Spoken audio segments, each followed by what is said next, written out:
Hello YouTube, welcome to Millennial Markets. I'm here with Jared, this is Jacob. Today we're going to be discussing Alibaba. We're going to look at it from a fundamental perspective. We're going to look at some of the outlook in the market, what people are thinking about Alibaba. And at the very end, we're going to do a valuation to determine if Alibaba is indeed undervalued after dropping nearly 70% since its all-time highs. So we're going to start off with just a little overview of the company here. $246 billion market cap. Current ratio looks good. Debt to equity, phenomenal. When I look at this PE ratio, this is just wrong. I'm not sure exactly what happened in the calculation here. It's mid to higher 20s. So I know for a fact that's wrong. Look at the ROA. We got 3.86%, ROE 6.86%, ROIC 7.86%. Everything looks pretty good. Those are all decent numbers, nothing to fret about. And so I kind of want to go and look at the company a little bit further after that. Alibaba, here's the overview of the company. What it does, it's absolutely massive. A lot of people compare it to the Amazon of China. They have multiple segments, including core commerce, their cloud computing, their digital media, and entertainment, and then innovation initiatives and other investments that they've made to try and expand. This includes their Taobao marketplace, Tmall, Alibaba, AliExpress, and various other e-commerce sites that they own and run. You can go through and read all of this, look at each of them individually. It's a massive, massive business, and looking at each one of these would definitely take some time. But this is kind of just the overview of what the profile of the business looks like. So some of the articles that we had found, one that we have a screenshot of here that I'll add to the video for you guys to see, that Bloomberg's calculation of financial support pledged so far for 2022 amounts to 35.5 trillion yuan. On that fiscal side, they've added China's general budget expenditure with the amount of money issued through the local government, special bonds and tax and fee cuts. Now, Jacob, what is that? What am I reading here? I mean, this is an article you found. I mean, just kind of more insight as to what that means for Alibaba if we're speaking about China's budget. Yeah, so China is looking to improve their economy, try to get it more stimulated. If some of you guys may already know that China's taken a heavy hit, not only because of COVID and some of the policies that they've instilled, but also the housing market in China, which is nearly a fourth of their GDP, is also coming across a very hard time and kind of making the economy overall come to a halt. So in order to get the economy machine going again, they're putting in a little bit of a stimulus package. And within the stimulus package, they're going to give tax and fee cuts to businesses, small businesses, big businesses. They're going to create more liquidity, so making it easier to get loans by decreasing the interest rate. So the reserve rates that the banks have to pay is going to be decreased, allowing for businesses to get loans more easily to then improve their businesses and put it back into the economy. Because when there's more loaning and lending going on, there is more spending, and that's how you're going to get the economy to pick up a little bit. Now, one of the interesting things with this is China is really trying to keep in their no COVID policy and instill these stimulus packages in order to try to make the economy boom a little bit more than it so has been historically during this past year. And they're looking to increase GDP to about 5.5%. That's what the Chinese have marked as their goal, and that has to be seen. I don't know exactly how economically feasible it is to have these draconian measures with the zero COVID policy. I think it will affect it negatively, but we'll have to see. They have a lot going on there, and I'm a little bit on the borderline with this one, but I'm not overall all that worried about it. The negative effects, I should say, at least. So after kind of going in looking at what the PBOC, or what the government is trying to do with the PBOC to improve the economy, let's kind of look at Alibaba's income statement, their balance sheet, their cash flow statement over the past few years. This site's actually pretty good. It's called ROIC.ai. I found this from somebody, and it does a really good job of going more backward in time than other sites do. And so you can see that in the past 4 or 5 years, it's increased from 22 billion to 109 billion. And keep in mind, 2020, 2021, a lot of people are inside e-commerce was more of a big deal. Not that it isn't a big deal, but people were buying online because they were in their homes, they were stuck there, and they needed to still purchase products. And so a lot of that big boom in the year 2020, 2021 is likely attributed to that. So when you're looking forward of evaluating a business, you don't want to put too much weight on these types of increases, because those types of increases aren't going to be maintained, considering that there were certain socio-economic reasons as to why that would have occurred. Now, revenue is going up. We look at their gross profit ratio. See, on the counter side now it's actually decreasing. So even though they're seeing increased revenue, their gross profits are actually decreasing over time, which is not the most positive sign to look at. But 40% nonetheless is still a pretty good number. Nothing to particularly fret about in that regard. Going on down here to the net income, their net income has increased nearly double in the past 5 years. And their income ratio is, I don't know exactly what happened in 2016, but it shot up to 70%. But if you look on average, it's sitting at about 20-something%. And in the most recent year, 21, we saw about 21% in net income ratio there. Looking at the balance sheet, phenomenal, I think, at least. Cash and cash equivalents, more than doubling recently. They have $49 billion in cash. And keep in mind, guys, this is a $250 billion company. And nearly a fifth of their entire market capitalization is just in cash and cash equivalents, which you don't see very often. So if you spend, say, $250 for something, you're going to at least receive $50 in return, because that's what the cash that they have on the balance sheet is. And then the other $200 is going to come from, well, what you would expect to be future cash flows and whatnot. So in essence, you're paying around $200 billion in excess of their cash and cash equivalents. Their total assets looks good. And let's see here. Their investments have also been increasing, which is kind of those initiatives I was talking about earlier. They're looking to get in the marketplace and do delivery for food and whatnot. Also, they're doing wholesale selling as opposed to individual delivery or individual selling as they had done historically. And they're increasing their investments in those particular areas to improve their revenue over the coming years. Their total current liability sits at about $57 billion. And if you scroll back up, their cash and cash equivalents is greater than their total current liabilities, which means that Alibaba can pay all of their short-term liabilities more than one time. So pretty much they're not going to have to dilute you. They're not going to have to take out more debt in order to pay their liabilities, which is good. It means that it's a well-handled financial business. Their total liability is $93 billion. Not bad for a company of this size, at least. So if we scroll down here, free cash flow, which we're going to use when we do our DCF analysis and we plug in our assumptions based off of some of these numbers that we've seen into the model. You can see that capital expenditures also going up, but their cash provided by operating activities has also been increasing, leaving free cash flow to be about $28 billion this past year. And that's from $19 billion last year to $28 billion this most recent year.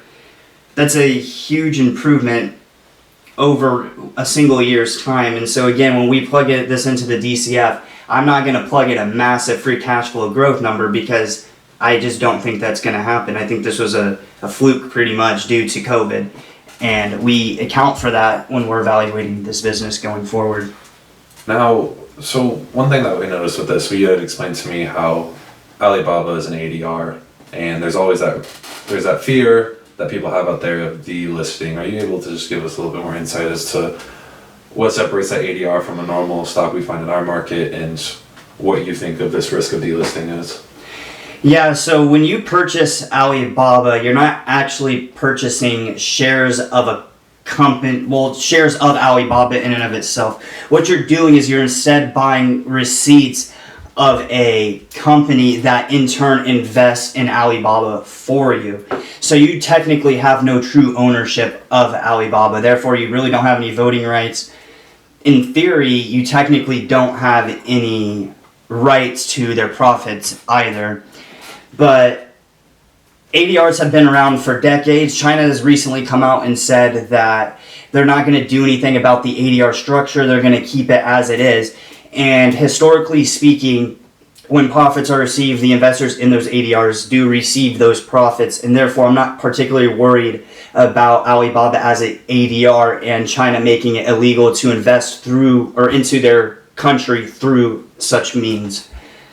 Another worry is delisting. In this past quarter, the SEC, so the Securities and Exchange Commission, recently released a report regarding potential delistings. Alibaba was not found on that list, and there are talks that China is currently cooperating with the U.S. government in order to meet GAAP requirements.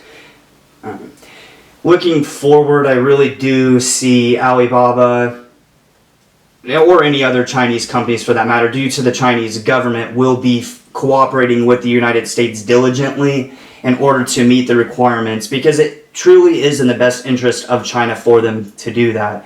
If they didn't, if you look at it from this perspective, China is trying to improve their economy. They're trying to have more power, and for a company like Alibaba, the biggest company that's came out of that country, it's the golden goose of China. And they don't want to take any risk in potentially hurting that company, considering that harming that company will also impair its future power economically speaking, which is what China is actually trying to achieve over the long term. And so with that being said, I do not see the company being delisted for those reasons. Now with them, when you're saying their cooperation, does that also kind of ease your mind with that also fear of them invading Taiwan?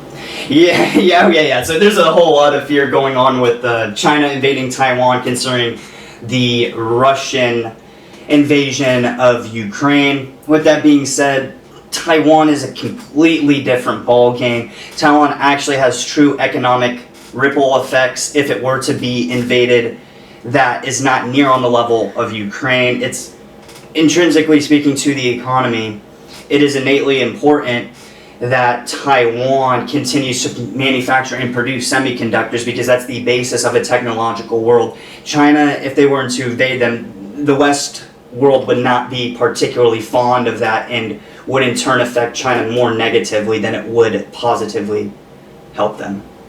Let's focus on some of those positives that we had discussed earlier. Cloud growth, how is that a positive? I mean, I know everything will be working out of that cloud, but do you have any more on that, or at least how that growth and expanding in that area is going to be? Yeah, so the cloud in and of itself is an ecosystem in which Alibaba's subsidiaries run through. And they're investing a lot into the cloud, so information is more easily transferable from one subsidiary to another. They're able to accumulate more information all into one area. They're investing billions of dollars in this particular technology.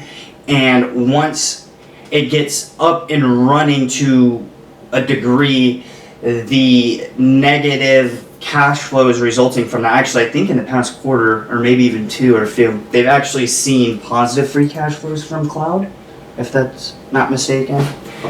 But say 5-10 years from now, the cloud is going to be a major subcomponent of their business, and the cloud in and of itself has incredible margins associated with it. So once that cloud it's strong, it's working well, they're improving upon it, and the ecosystem works well with one another, the margins of the business going forward with regard to revenue, their income, their operations revenue to income will all increase and improve over time. Let's take a look at the free cash flow analysis real quick by discounting those cash flows. So here's my DCF analysis. I made this was this yesterday? I made this yesterday. I think so. Yeah, I made this. I have one on my other computer, but I got a newer computer right now that I'm using, and I never added in a DCF template, so I had to go and make a new one. Took me like an hour or so. I don't know. But anyways, so here you can see the revenue, the historical revenues, the historical net incomes, those margins, the operating cash flows, capital expenditures, etc. Where the 1 starts through the 4, you can see the predictive values. So for the first 2 years, I actually got these revenue numbers from Yahoo Finance. I do tend to actually use analyst estimates in regard to revenue and income because they tend to be pretty decently close to what the actual results for those particular earnings are. And so I do rely on them because they are reliable resources in that regard. Now, analyst estimates for prices of the business, like what should the share price be, I absolutely toss that in the trash. That's garbage. I don't use that. I don't feel that many people should be using that, but to each their own. And so I plugged in a 10% growth rate here. This 10% growth rate is the growth rate of the revenues over time. So Alibaba has been growing significantly above a 10% growth rate. But again, I'm taking into account any possible socioeconomic issues that may occur that could impede their growth rate. So I'm trying to be conservative in the DCF analysis. So even if something goes awry, I've already accounted that in my DCF calculations here. The income margins, as you can see, we saw those income margins at 20%, 29%, so it's in the 20s pretty consistently. Because of the inflation that's been occurring, and considering that China is also putting out a stimulus package again, we might see higher inflation rates. And with that being said, inflation absolutely drills into your income margins, and any margins whatsoever for that matter. Your cost of everything goes up, therefore you cannot receive the amount of net income you otherwise would had there not been such as high of inflation as what it would have been. So I decided to just use an income margin of 15%. I think this is pretty reasonable for Alibaba. I think with cloud, their income margins will increase, say, from 15 to 18 to 20 to 22%. But I kept it really low and kept it at a steady 15%. Here we got the estimated free cash flows based off of these estimates here and on a yearly basis. So if looking forward for the next 4 years, the year 22, 23, 24, 25, calculated the terminal value here. And I use a discount rate of 12.5%. I use a 12.5% discount rate because on average you can expect to receive anywhere between 9 and 10% from the market as a whole over a long period of time. If a company, if I don't use a discount rate any lower, well, at that point I might as well just invest in the S&P 500. Otherwise there'd be no point in picking individual stocks because you'd have a discount rate that's equivalent with the S&P 500, yet you're taking on assuming more risk based on investing in a single company as opposed to investing in many more through an index fund, for example. Perpetual growth rate 2.5%. This is pretty common sense here. You expect the growth rate to be perpetual about 2.5% or that equivalent with inflation on an average annual basis. So with all of that being said and taken into account, I get the fair value of the company to be about $686 billion or a price per share of $253. Because of the risk that we stated earlier, I like to personally add a margin of safety when investing in a stock. For this particular company, considering that I also already used pretty lenient numbers towards the downside, so I already accounted for a lot of the potential risk through the growth rate, through the income margin, through the discount rate. I've already kind of assumed some of those negative sentiments. And so I only used a margin of safety of 10%. Some, when they're investing foreign, they might use a margin of safety of 20%. Whatever floats your boat. For something like Apple or Intel, which I also own, I use a margin of safety of 5% because I'm pretty confident in those estimates. And with that being said, at the end all be all right here, the price per share that I calculate for my free cash flow discount analysis is $227.79 per share. I currently own Alibaba. My cost basis is $143 a share, and I'm pretty comfortable with that owning. And I look to maybe expand on that a little bit if it tends to stay down in that 80-ish area where it's sitting at right now. I just really think that it's grossly undervalued. And even on the DCF, even when you take into account conservative numbers, you could do a margin of safety of 50%. It's still a buy.